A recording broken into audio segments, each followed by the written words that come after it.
Hello ಎಲ್ರಿಗೂ ನನ್ನ ಚಾನಲ್ಗೆ ಸ್ವಾಗತ. ಇವತ್ತಿನ ವಿಡಿಯೋದಲ್ಲಿ ನಾನು ನಿಮಗೆ ಒಂದು ಮೂರೇ ಇಂಗ್ರೀಡಿಯೆಂಟ್ಸಿಂದ ಒಂದು ಅಲ್ಟಿಮೇಟ್ ಆಗಿರುವಂಥ ಸ್ವೀಟ್ ರೆಸಿಪಿ ತೋರಿಸ್ಕೊಡ್ತೀನಿ. ಅದೇ ಬಂದು ವರ್ಮಿಸೆಲ್ಲಿ ಬೈಟ್ಸ್ ಅಂತ ನಾವು ಶಾವಿಗೆಯಿಂದ ಮಾಡೋವಂಥ ಸ್ವೀಟ್. ಬನ್ನಿ, ಅದಕ್ಕೂ ಮುಂಚೆ ಚಾನಲ್ಗೆ ಹೊಸ ವ್ಯೂವರ್ಸ್ ಆಗಿದ್ರೆ ಚಾನಲ್ನ ಸಬ್ಸ್ಕ್ರೈಬ್ ಮಾಡ್ಕೊಳ್ಳಿ. ರೆಸಿಪಿ ನೋಡೋಣ. ಮೊದಲಿಗೆ ಇಲ್ಲಿ ನಾನು ಒಂದು 100 ಗ್ರಾಮ್ಸಷ್ಟು ಶಾವಿಗೆ ತೊಗೋಬೇಕಾದ್ರೆ ಈ ರೀತಿ ತೆಳು ಇರೋವಂಥ ಉದ್ದ ಶಾವಿಗೆ ಬರುತ್ತೆ, ಇದನ್ನು ತೊಗೊಳ್ಳಿ.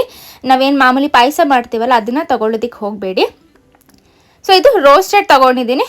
ರೋಸ್ಟ್ ಮಾಡದೇ ಇರೋವಂಥ ಅದಾದರೂ ತೊಗೋಬೋದು, ಬಟ್ ತೆಳು ಇರೋವಂಥ ಶಾವಿಗೆನ ತೊಗೋಬೇಕಾಗತ್ತೆ. ಅದನ್ನು ತಗೊಂಡು ಈ ರೀತಿ ಕೈಯಲ್ಲೇ ಸ್ವಲ್ಪ ಪುಡಿ ಮಾಡ್ಕೊಳ್ಳಿ.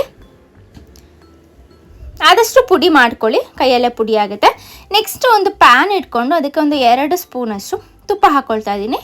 ಬೆಣ್ಣೆ ಕೂಡ ಹಾಕ್ಕೋಬೋದು. ನೆಕ್ಸ್ಟ್ ನಾವು ಪುಡಿ ಮಾಡಿರೋವಂಥ ಶಾವಿಗೆನ ಇದಕ್ಕೆ ಹಾಕಿ ನಾವು ರೋಸ್ಟ್ ಮಾಡ್ಕೊಳ್ಳೋಣ. ಇದು ರೋಸ್ಟೆಡೇ, ಬಟ್ ನಾವು ಫ್ರೈ ಮಾಡ್ಕೋಬೇಕಾಗುತ್ತೆ. ಯಾಕಂದರೆ ನಾವು ಇದನ್ನು ಯಾವುದೇ ರೀತಿ ಬೇಯಿಸ್ಕೊಳ್ಳೋದಿಲ್ಲ. ಸೊ ನಾವು ಫ್ರೈ ಮಾಡ್ತಾನೆ ಇದನ್ನು ನಾವು ಬೇಯಿಸ್ಕೋಬೇಕಾಗತ್ತೆ. ಸೊ ನೀವು ಟೈಮಿಂಗ್ಸ್ ನೋಡ್ಕೊಂಡೆ ನೀವು ಫ್ರೈ ಮಾಡ್ಕೊಳ್ಳಿ. ಒಂದು 5 ರಿಂದ 6 ನಿಮಿಷ ಅಥವಾ 7 ನಿಮಿಷ ಬೇಕಾಗುತ್ತೆ. ಮೀಡಿಯಮ್ ಟು ಲೋ ಫ್ಲೇಮಲ್ಲಿ ಇಟ್ಕೊಳ್ಳಿ. ಸೊ ಫ್ಲೇಮ್ನ ಹೈ ಮಾಡೋದಕ್ಕೆ ಹೋಗಬೇಡಿ, ಸೀದೋಗ್ಬಿಡುತ್ತೆ. ಸೊ ಕರೆಕ್ಟಾಗಿ ಒಂದು 7 ನಿಮಿಷ ಬೇಕಾಗುತ್ತೆ. ನೀವು ಸ್ವಲ್ಪ ಈ ರೀತಿ ತಿಂದು ನೋಡಿ, ಅದು ಬೆಂದಿದೆ ಅಂತ ಅನಿಸಿದ್ರೆ ನೀವು ಸ್ಟವ್ ಆಫ್ ಮಾಡ್ಕೊಳ್ಳಿ. ಸೊ ಇದನ್ನು ನೀವು ಫ್ರೈ ಮಾಡ್ಕೋಬೇಕಾಗುತ್ತೆ. ಸೊ ನೋಡ್ಬೋದು ಕಲರ್ ಸ್ವಲ್ಪ ಚೇಂಜ್ ಆಗಿದೆ.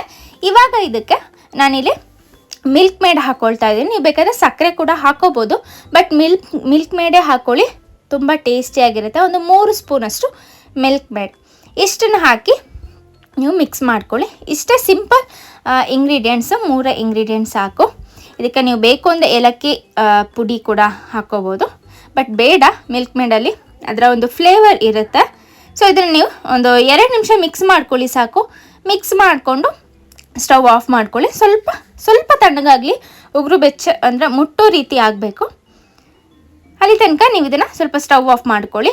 ಪೂರ್ತಿ ತಣ್ಣಗಾಗೋದಕ್ಕೆ ಬಿಡಬೇಡಿ, ಯಾಕಂದರೆ ಇದು ಪೂರ್ತಿ ಕ್ರಿಸ್ಟಲ್ ಆಗಿಬಿಡುತ್ತೆ, ಅಂದರೆ ಗಟ್ಟಿ ಆಗಿಬಿಡುತ್ತೆ. ನಿಮಗೆ ಅದು ಶೇಪ್ ಕೊಡೋದಕ್ಕೆ ಬರೋದಿಲ್ಲ. ಸೊ ಹಾಗಾಗಿ ಇದನ್ನು ನೀವು ಮಿಕ್ಸ್ ಮಾಡಿ ಉಗುರು ಬೆಚ್ಚ ಆಗೋ ರೀತಿ ಸ್ವಲ್ಪ ತಣ್ಣಗೆ ಮಾಡ್ಕೊಳ್ಳಿ ಸಾಕು. ಸೊ ನೋಡ್ಬೋದು ಸ್ವಲ್ಪ ಜಾಸ್ತಿನೇ ತಣ್ಣಗಾಗ್ಬಿಡ್ತು. ಸೊ ನೀವು ಬೇಗನೆ ಮಾಡ್ಕೊಳ್ಳಿ.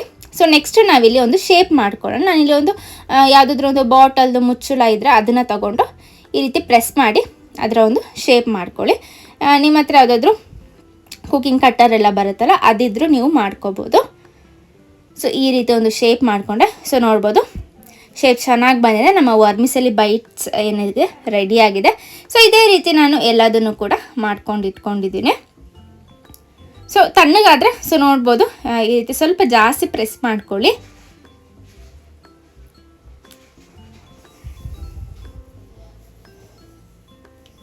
ಸೊ ನೋಡ್ಬೋದು ನಮ್ಮ ರೆಡಿಯಾಗಿದೆ. ಸೊ ನಮಗೆ ಓಲ್ಡನ್ ಡೇಸಲ್ಲೆಲ್ಲ ಸಿಗ್ತಾ ಇತ್ತು ಈ ಅಂಗಡಿಗಳೆಲ್ಲ, 1 ರೂಪಾಯಿ 2 ರೂಪೀಸ್ಗೆಲ್ಲ ಸೇಮ್ ಅದೇ ಟೇಸ್ಟ್ ಬರುತ್ತೆ. ಟ್ರೈ ಮಾಡಿ ನೋಡಿ. ಇಫ್ತಾರ್ಗೆ ಕೂಡ ನೀವು ಟ್ರೈ ಮಾಡ್ಬೋದು. ಹಾಗೆಯೇ ಏನಾದರೂ ಸ್ವೀಟ್ಸ್ ತಿನ್ನಬೇಕು ಅನಿಸಿದಾಗ ನೀವು ಟ್ರೈ ಮಾಡಿ ನೋಡಿ. ತುಂಬ ಸಿಂಪಲ್ಲಾಗೆ ನಾವು ಮಾಡ್ಕೋಬೋದು. ಸೊ ಇವತ್ತಿನ ವಿಡಿಯೋ ನಿಮಗೆ ಇಷ್ಟ ಆಯಿತು ಅಂತ ಅಂದ್ಕೊಳ್ತೀನಿ. ಇಷ್ಟ ಆಗಿದ್ರೆ ಲೈಕ್ ಮಾಡೋದನ್ನು ಮರಿಬೇಡಿ. ಹೀಗೆ ನನ್ನ ವೀಡಿಯೋಸ್ಗೆ ಸಪೋರ್ಟ್ ಮಾಡ್ತಾಯಿರಿ ಅಂತ ಹೇಳ್ತಾ ಈ ವಿಡಿಯೋನ ಇಲ್ಲಿಗೆ ಎಂಡ್ ಮಾಡ್ತಾ ಇದ್ದೀನಿ. Thank you for watching.